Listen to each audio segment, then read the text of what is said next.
एक दिवस महाराज दशरथजीच्या मनात ग्लानी निर्माण झाली। असा एक प्रसंग आहे की माता अरुंधती वसिष्ठजीला म्हणाली, तुम्ही एवढं कठीण काम करता हे कशासाठी? पुरोहित्य काम, कुणाचा कुळ गुरु होणं कठीण काम असतं। महाराज गुरु होणं कसं कठीण आहे? गुरु होणं कठीण असतं।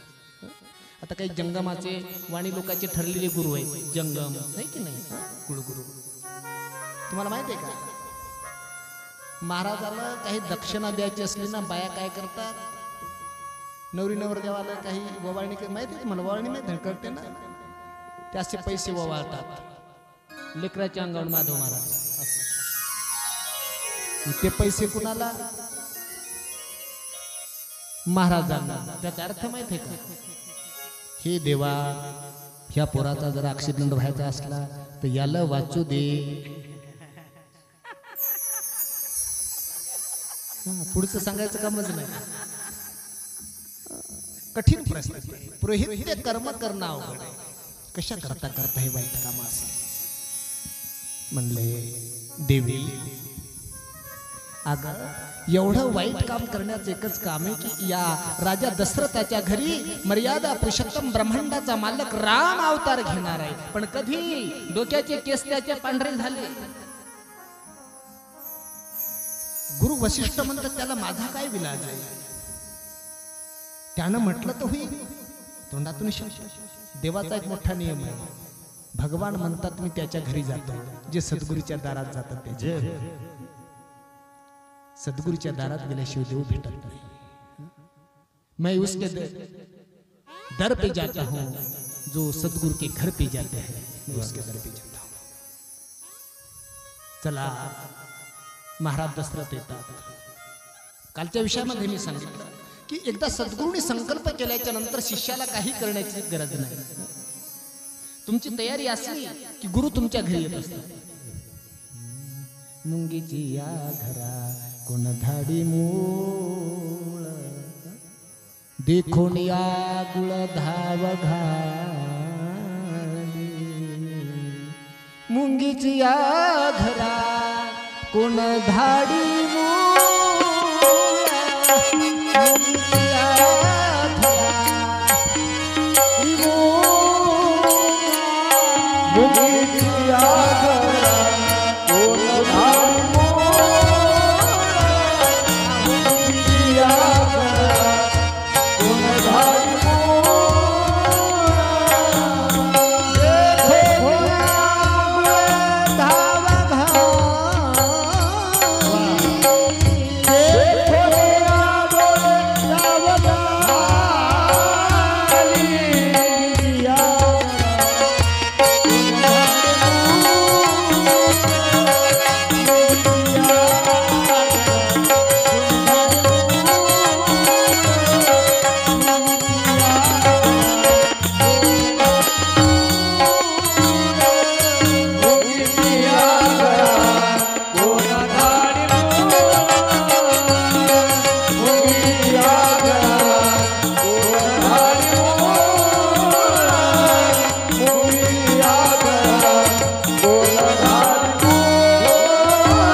कथा थोडीशी बारकाईने करत बसलं की अवघड होईल, तरी पण सांगाच वाटतं, दम नाही निघत की नाही। मुंगीची या घरा कोण धाडी मूळ, गुळाचा खडा जर पडला तर मुंगीला मूळ द्यायची गरज नाही। मावशी मूळ पत्रिका आमच्या दारात गुळ पडला आणि तिथं खाण्याकरता या, देखून या गुळ धाव घाली। आता गावात गुरु येतात, बनायचं का कुणाला शिष्य, करायचं का कुणाला गुरु, अशी गरजच नाही। ऐका, गुरु त्यावेळेस येतात जेव्हा शिष्याच्या अंतःकरणामध्ये मला देवाची नितांत गरज आहे, मी देवाशिवाय जगू शकत नाही, पण देव मला सापडत नाही, काही मी उद्धार पावेन, काय कृपा करील नारायण। अशी अवस्था जेव्हा होईल तेव्हा सद्गुरू तुमचं घर शोधत येतात आणि मग संकल्प करतात, गुरु वसिष्ठ ऋषी शृंग बुलावा, पुत्र कामेष्टी यज्ञ करावा. तुला काही करण्याची गरज नाही, आता मी करतो काय करायचं ते. आणि पुत्र कामेष्टी यज्ञ केला. आणि पुत्र कामेष्टी यज्ञ केल्याच्या नंतर महाराज म्हणतात त्याच्यामध्ये काय पायस प्रसाद, पायस असं प्रसंग. ते यज्ञाच्या अगोदर एक प्रसंग आहे. कोणता सांगतात आमचे महाराज सांगतात, रामरावजी महाराज, श्रावणांची कथा. ती गेल्या वर्षी आपण सांगितली. पुत्र कामेष्टी यज्ञ करावा. पाहता पाहता दिवसामागून दिवस निघून जातात. आणि मग भय प्रगट कृपाला दीनदयाला कौशल्या हितकारी हर्षित महातारी मुनि मनहारी आद्भूत रूप विचारी लोचन अभिरामा तनु घनश्यामा निज आयुध भुजचारी. निज आयुध भुजचारी. भगवंताचं प्रगट्य झालं पण तसं नाही, निज आयुध भुजचारी. आमच्या धर्मामध्ये नीती आहे, शास्त्र आहे. आमचा कोणताच देव नाही. अगोदर शास्त्रानं समजावायची भाषा आहे. शास्त्र जर कोणी मानत नसेल तर त्याच्यासाठी आमचे देव रिकाम्या हाताने आले नाही. निज आयुध भुजचारी. भूषण बनमाला नयन विशाला शोभा सिंधू खरारी. सिंधू नाम समुद्र. खूप मोठं वर्णन आहे. भगवंतांनी प्रगट होण्याचा जेव्हा निर्णय घेतला ना, त्यावेळी सूर्यनारायण म्हणले आम्ही पण तुमच्या सोबत येणार आहोत. वरुण देव म्हणले आम्ही पण येतो. कसे? डोळ्याच्या ठिकाणी सूर्यदेवाने निवास केला. प्रत्येक अवयवावर एक एक देवाचे ठिकाण आहे. प्रभूचा अवतार सौ मम हित लागी जन अनुरागी भयेऊ श्रीकांता. आणि मग जो दुःख आहे, जोपर्यंत त्याची प्राप्ती नाही तोपर्यंत दुःख आहे. एकदा त्याची प्राप्ती झाली त्याने सदाचित समाधान. मग काय आनंदाला पारावर राहिला नाही.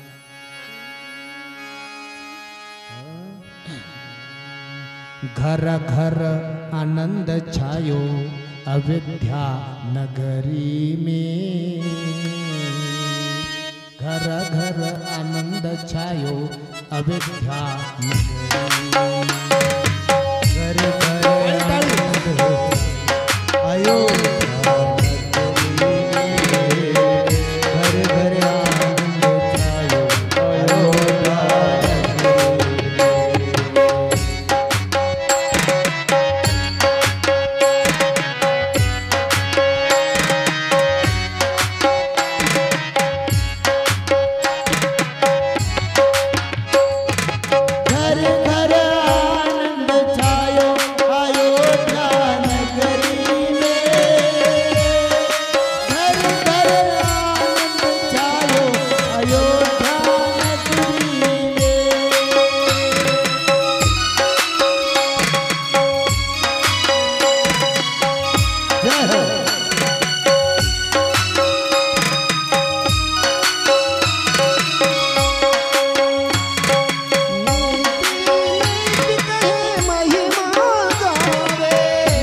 घर घर आनंद छायो अयोध्या नगरी कौशल्या सुत जायो अयोध्या नगरी नेते नेति कहे महिमा गावे वेदहु जाको पारण पावे शोभता बन आयो अयोध्या नगरी आनंदाला पारावार नाही आनंद झाला पण मुलगा तसा जन्माला आला नाही निज आयुध भुजचा माता कौशल्या म्हणाली ही प्रभू अशाला कोणी लेकरू म्हणणार नाही है की नाही त्याला कोणी लेकरू बालक म्हणणार आहे का अरे रडलं पाहिजे घरात बालकाचा जन्म झाला की रडलं तर चांगलं जर लेकरू जन्माला आलं आणि रडलं नाही तर लय अवघड काम आहे त्याला आयशी मध्ये टाका लागतं देव म्हणले मा बऱ्याच माता भेटल्या काही माता लेकरं रडतात म्हणून बंद करण्यासाठी परेशान आहे आणि तू अशी आई भेटली की मी शांत होतो मला रडायचं सांगते अगं पण रडायचं कशासाठी मी कोण आहे सुखाचा सागर आहे सुखाचा समुद्र आहे सगळे सुख माझ्या ठिकाणी आहे मला कसल्याच प्रकारचं दुःख नाही आणि दुःख नाही तर रडण्याची काय गरज माता कौशल्या म्हणाली जास्त हुशार क्या नकोस करू देव जरी असला तर मी तुझी माया आहे कोण म्हणाली मा कौशल्या मी मॅड नाही आहे मी पागल आहे का तुला रड म्हणायला अरे त्याच्या पाठीमागचं कारण ऐकून घे काय कारण ऐकायचं मा राघव ज्यावेळेस धरतीवर आतंक झाला ना ज्यावेळेस या धरतीवर गायी कापल्या जाऊ लागल्या साधू संतांची हत्या होऊ लागली राघव त्यावेळेस गायीने तुझ्याकडे मुख केलं गाय रडू लागली रे कधी येशील रघुनंदना गाय रडू लागली देवा कशा करता उशीर लावता या ना गायीच्या डोळ्यात पाणी होतं तुला बोलवण्याकरता राघव तुला बोलवण्याकरता साधू संतांच्या डोळ्यात पाणी होतं राघव तुला बोलवण्याकरता ब्राह्मणाच्या डोळ्यात पाणी होतं राघव तुला बोलवण्याकरता पृथ्वी माता रडत होती तुला जर त्यांनी रडून बोलवलं तर तू त्यांना का हसून बोलवतो अरे जशी उसनवारी सारख्या पद्धतीने फेडली पाहिजे त्यांनी तुला रडून बोलवलं ना मग तू रड एकदा म्हणजे ते तुझ्याकडे येतील म्हणून रडायला हरकत आणि हे माता कौशल्याचं उत्तर आहे परमात्मा रडायला लागतात आम्ही एक ब्रजगीत म्हणत असतो काल्याच्या कीर्तनात कधीतरी रडण्याचं कारण म्हटलं की एक ब्रजगीत आहे लेकरू रडण्याच्या पाठीमागचं माणसानं कारण पाहिलं पाहिजे माझ्या जीवनातला प्रसंग आमच्या घरी कोणतरी लहान लेकरू होतं मी शेतातून काम करून आलो मी त्याला मांडीवर घेतलं आणि ते रडायचं थांबत नव्हतं घरचे माणसं म्हणले काहीतरी झालं 2-3 बाया पाहून गेल्या दिष्ट झाले असतील पण दिष्ट नव्हते झाले धोत्राला कुसळं होते त्याच्यामुळे ते काट्ट रडू लागलं आता लेकराला खालून जर धोत्राचे कुसळं टोचत असतील तर किती धुपटाचा पाला त्याला दिला आणि धुपट दिला थांबणार नाही थांबणार कारण शब्द पाहिजे देव रडायला लागतात ती माया समाप्त झाली काय झालं असं कोणत्या बाईची दृष्ट लागली असलेली गीत आहे कौन सिनी मार दियो री टोना कौन सिनी मार दियो री टोना मेरे मजलो श्याम सलोना मेरे भजलो श्याम सलोना मेरे भजलो श्याम सलोना कौन सिनी मार दियो री टोना कौन सिनी मार दियो री टोना मेरे मजलो श्याम सलोना मेरे भजलो श्याम सलोना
गोस्वामी तुलसीदासजी महाराज सांगतात, मा कौशल्याच्या राजमहालमध्ये माझी भगवान अवतीर्ण होतात.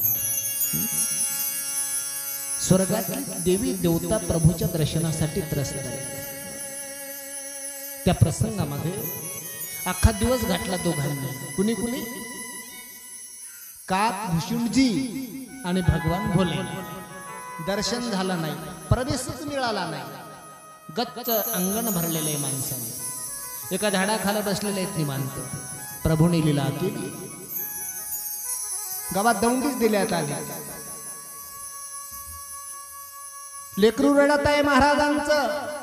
कोण्या बाईला माणसाला दिष्ट काढता येत असतील तर त्यांनी ताबडतोब तिथं जाण्याची कृपा करावी हो. दौंडी वाजत वाजत गेली. महादेव माझे भोलेनाथ बसलेले. ही दौंडी तिथे गेली. बाबा जय हो, नमो नारायण नमो नारायण. कुठं राहत असता? हिमालय पर्वतावर. दृष्ट निकालना जानते हैं आप? बाबा म्हणाले, अच्छी तरह से जानते हैं. भले भले की निकाली है हमें. जानतो. चलेंगे फिर? म्हणलं ठीक आहे चलेंगे. मग काय, राजाचं आमंत्रण म्हणल्यावर काल जाऊ दिलं नाही. बाया आणि माणसं गचत झालते दारात. आता उलट झालं. सरका बाजूला, महाराजाला आत जाऊ द्या. अय मासी सरक बाजूला, लेकराचे दृष्ट काढायचे, महाराजाला आत जाऊ द्या. भगवान भोलेनाथ विचार करतात, काल दिवसभर थांबलो कुणच जाऊ दे. आज माणसं लुटून आत प्रवेश. देवभक्तांचं प्रभूकड पाहिल्या पाहिल्या अष्टसात्विक भाव जागृत झाला. रामप्रभूला मांडीवर घेतलं. भगवान शिवजीच्या नेत्रातून अश्रू आले. हे परमात्मा, हे गोविंद. जपी तपी कुणी झाडाला उलट टांगून घेतलं, कुणी तप केलं, त्याला दर्शन झालं नाही. भगवान तुमच्या दर्शनासाठी आलो, तो लाभ प्राप्त झाला. भगवान शिवजीच्या नेत्रातून अश्रू खाली पडू लागले. हे कौशल्य मातेनं पाहिलं. कौशल्य माता म्हणाली, बाई काही नागिरीच्या पानानं दिष्ट काढतात, काही केस उतरवतात, पण या महाराजाची दृष्ट काढणं अलगच आहे. लेकरू रडणं थांबलं. लेकराचं रडणं कुणं घेतलं? महाराजांना घेतलं. महाराज रडत आहेत. अशा पद्धतीने अयोध्येमध्ये आनंदाला पारावार नाही. समोरचा प्रसंग असेल, विश्वामित्राचं आगमन, जानकीचा विवाह, ही कथा आपण उद्याच्या सत्रात पाहणार आहोत. झालेली कथा याच ठिकाणी विराम घेत आहे. आता ज्यांच्या ताटामध्ये आरत्या असतील त्यांनी कृपया ताटात दिवा लावून सर्व माता माऊल्यांनी समोर यायचं आहे.